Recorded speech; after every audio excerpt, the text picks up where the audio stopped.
Good morning student. SST में आज हम लोग इतिहास में चैप्टर सेकंड पढ़ने जा रहे हैं। चैप्टर का नाम है आपके व्यापार से साम्राज्य तक कंपनी की सत्ता कैसे स्थापित हुई। यानी जो ईस्ट इंडिया कंपनी थी जो भारत में व्यापार करने आई थी वो किस तरीके से व्यापारिक वर्ग से शासन वर्ग में आ गए, इसी के बारे में इसमें हमें पढ़ना है। ठीक है। देखिए, मुगल बादशाह जो औरंगजेब था वही भारत का या कह सकते हैं मुगल सल्तनत का अंतिम शक्तिशाली शासक था। वर्तमान समय में जितने भी भारत के हिस्से हैं उसमें ज़्यादातर हिस्सों में मुगल बादशाह औरंगजेब ने अपना नियंत्रण स्थापित कर लिया था।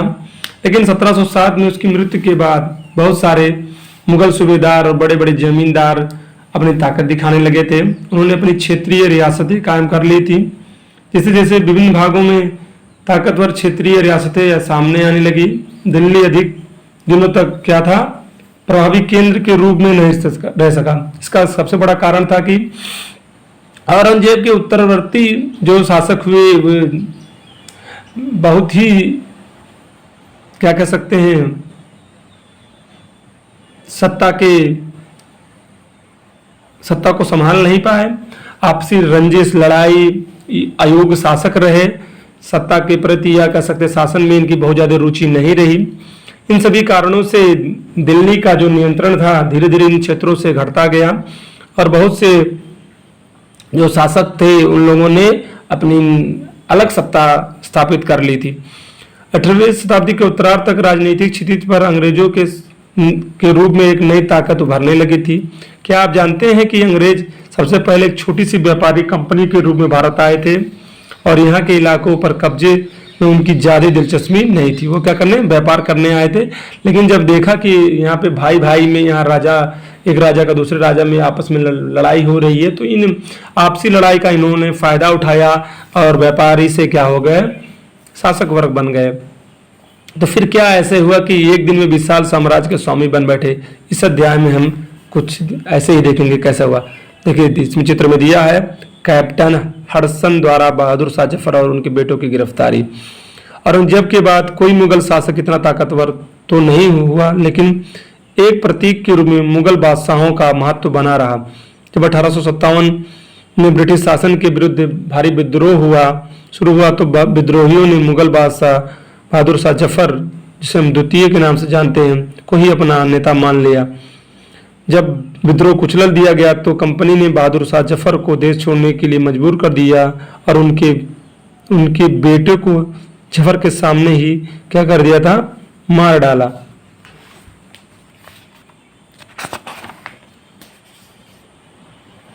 ठीक है ना।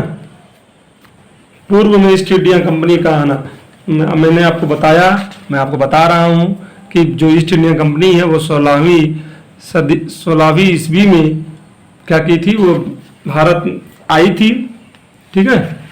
पूर्व में ईस्ट इंडिया कंपनी का आना, सन 1600 में ईस्ट इंडिया कंपनी ने इंग्लैंड की महारानी एलिजाबेथ से चार्टर्ड अर्थात क्या लिया था, चार्टर्ड यानी इजाजत ली थी कि हम एशिया में व्यापार करेंगे, जिससे कंपनी को पूर्व से व्यापार करने का एक अधिकार मिल गया। इस इजाजतनामे का मतलब यह था कि इंग्लैंड की कोई और व्यापारिक कंपनी इस इलाके में ईस्ट इंडिया कंपनी के से होड़ नहीं कर सकती। यानी एक प्रकार से इन लोगों ने क्या कर दिया था, उस ईस्ट इंडिया कंपनी के नाम से रजिस्टर्ड कर लिया था कि इस क्षेत्र में अब दूसरी कोई कंपनी इंग्लैंड की व्यापार नहीं करेगी। ऐसा इन लोगों ने क्या कर लिया था, यहाँ पे इन लोगों ने अधिकार ले लिया था। ठीक है। इस चार्टर के सहारे कंपनी समुद्र पार जाकर नए इलाकों को खंगाल सकती थी, जहां से सस्ती कीमत पर चीजें खरीदकर उन्हें यूरोप में ऊंची कीमत पे बेच सकती थी। कंपनी की दूसरी ओर अंग्रेज व्यापारी कंपनियों से प्रतिस्पर्धा का कोई भय नहीं था, क्योंकि उन लोगों ने ऐसा कानून बना लिया था। क्या कानून था कि इंग्लैंड में से कोई कंपनी अब वहां पे नहीं जा पाएगी।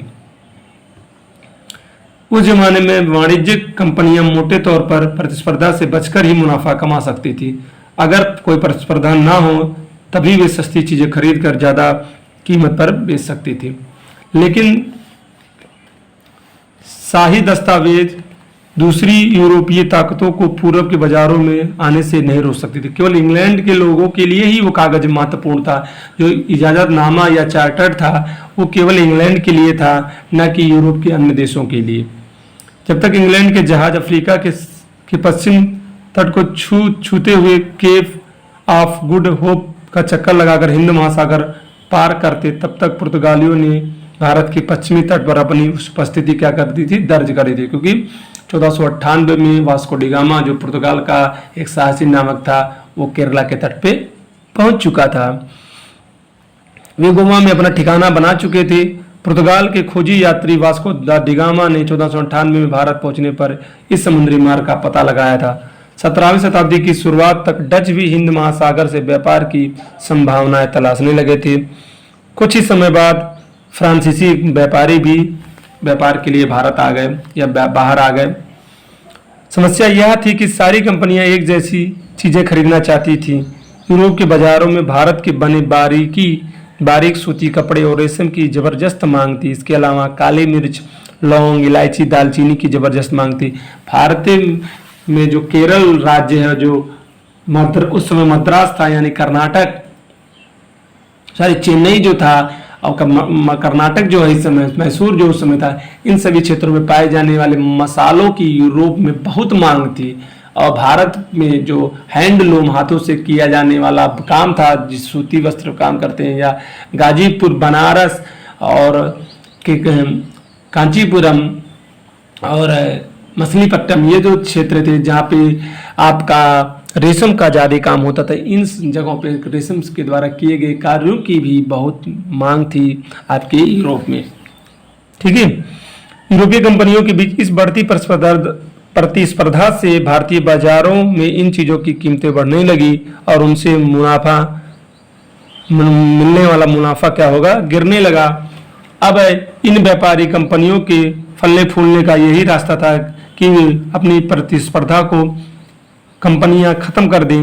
लिहाजा व्यापार बाजारों पर कब्जे की इस होड़ ने व्यापारी कंपनियों के बीच लड़ाई भी शुरू कर दी। 17वीं और 18वीं शताब्दी में जब भी मौका मिलता, कोई सी एक कंपनी किसी दूसरी कंपनी के जहाज को डुबा देते, रास्ते में रुकावट पैदा कर देती, माल से लदे जहाजों को आगे बढ़ने से रोक देती। यह व्यापार हथियारों की मदद से चल रहा था। व्यापारिक चौकियों को किलेबंदी के जरिए सुरक्षित किया जाता था। अपनी बस्तियों को किलेबंद करने, व्यापार में मुनाफा कमाने की इन कोशिशों के कारण ही स्थानीय शासकों से भी टकराव होने लगे। इस प्रकार व्यापार और राजनीति एक दूसरे से अलग रखना कंपनी के लिए काफ़ी मुश्किल होता जा रहा था। अब देखते हैं यह कैसे हुआ। ईस्ट इंडिया कंपनी बंगाल में व्यापार शुरू कर दी। पहली इंग्लिश फैक्ट्री 1651 में हुगली नदी के किनारे शुरू हुई। कंपनी के व्यापारी यहाँ से अपना काम चलाते थे। इन व्यापारियों को उस जमाने में फैक्टर कहा जाता था। इन फैक्ट्री में वेयर हाउस था जहाँ निर्यात होने वाली चीज़ों को जमा किया जाता था।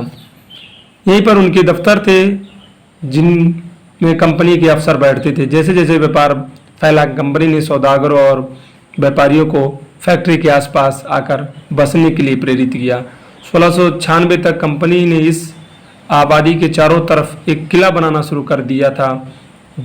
2 साल बाद उसने मुगल अफसरों को रिश्वत देकर 3 गांवों की जमींदारी खरीद ली। इनमें से एक गांव काता था जो बाद में कलकत्ता बना। अब इसे कोलकाता कहा जाता है। कंपनी ने मुगल सम्राट औरंगजेब को इस बात के लिए भी तैयार कर लिया कि वह कंपनी को बिना शुल्क चुकाए व्यापार करने का फरमान जारी कर दे। एक शाही आदेश था जिसको कोई भारत में रोक नहीं सकता था। कंपनी ज़्यादा से ज़्यादा रियायतें हासिल करने और पहले से मौजूद अधिकारों का ज़्यादा से ज़्यादा फ़ायदा उठाने में लगी हुई थी। उदाहरण के लिए औरंगजेब के फरमान से केवल कंपनी को ही शुल्क व्यापार का अधिकार मिला था। कंपनी के वे अफसर जो निजी तौर पर व्यापार चलाते थे उन्हें यह छूट नहीं थी, लेकिन उन्होंने भी शुल्क चुकाने से इनकार कर दिया। इससे बंगाल में राजस्व वसूली बहुत कम हुई। ऐसे में भला बंगाल के नवाब मुर्शीद कुली खां विरोध क्यों न करते। चित्र देखिए, इस चित्र में मद्रास के जहाज़ों से सामान लाती स्थानीय नौकाएं विलियम सिम्पसन द्वारा बनाया गया ये चित्र 1867 का है। अब अगला जो टॉपिक है वो व्यापार से कैसे युद्ध तक पहुंचा, इसके बारे में हम लोग पढ़ेंगे। चित्र में देखिए, चित्र 4 में रॉबर्ट क्लाइव है, जो भारत का प्रथम गवर्नर बना, बंगाल का प्रथम गवर्नर बना। ये क्लर्क के रूप में भारत आया था इंग्लैंड से, लेकिन अपनी प्रतिभा के बल पे, अपने सैन्य कुशलता के बल पे, अपने कूटनीतिक और चालाकी रणनीति के बल पे ये बंगाल का प्रथम गवर्नर बना। 18वीं शताब्दी की शुरुआत में कंपनी और बंगाल के नवाबों के बीच टकराव की काफ़ी संभावनाएं बढ़ गई। औरंगजेब की मृत्यु के बाद बंगाल के नवाब अपनी ताकत दिखाने लगे थे। उस समय दूसरी क्षेत्रीय ताकतों की भी स्थिति ऐसी ही हो रही थी। मुर्शिद कुली खान के बाद अलीवर्दी खान और उसके बाद सिराजुद्दौला बंगाल के नवाब बने। ये सभी शक्तिशाली शासक थे।